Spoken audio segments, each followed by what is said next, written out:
The first God I remember was a Santa Claus God, who you only turned to when you wanted something, who you tried to butter up and then got mad at if you didn't get what you wanted. That didn't make sense. I knew if there was a God, he could see through us like we were made out of cellophane.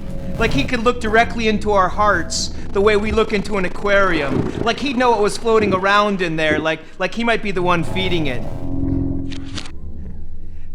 Then there were those people who tried to use God to threaten you, saying, you better be careful, God's watching. Like God was a badass hillbilly sitting in some cloud with a pair of binoculars and a bag of potato chips and a cotton candy beard and a six-pack and a shotgun.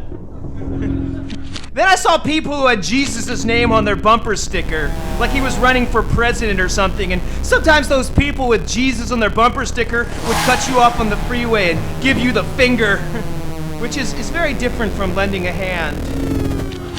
Then there are those people on television dressed in weird clothes and scary makeup and used car salesman voice boxes saying they had the secret to God, like God was a keyhole and their eyeball was pressed to it, and if I paid them some money, they'd let me look. And then I could see God just hanging around his boxer shorts and a tank top, and though I liked the idea of spying on God, the whole thing seemed like something from the back of a comic book, and I couldn't help wondering if the world would be a healthier place if the Romans had just put up with Jesus and let him die of old age.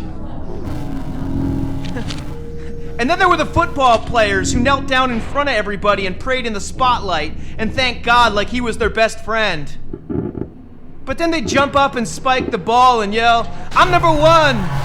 And I'd be confused, because if you're number one, then what number is God?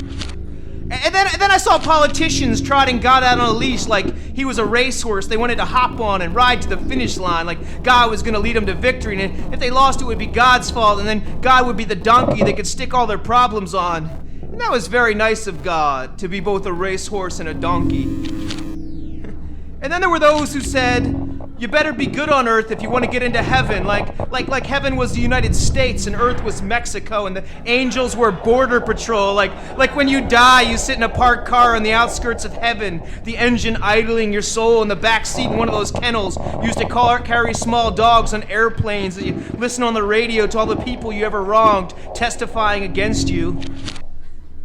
And then there was the church, which was like a cafeteria where they served God to you on these very ungodlike plates with these guys in black robes hanging around. But I wanted my God pure and not watered down by some human being. And so I had one of those catastrophe gods, the one you only turn to in an emergency, like God's the National Guard you call in to clean up the earthquake of your life. And so I got drunk one night and drove home and passed out and woke behind the wheel, going 60 straight at a brick wall, and I slammed on the brakes, my heart banging like a wrecking ball in my chest, and I skidded out and stared at death's face in the bricks, close enough to see we had the same cheekbones.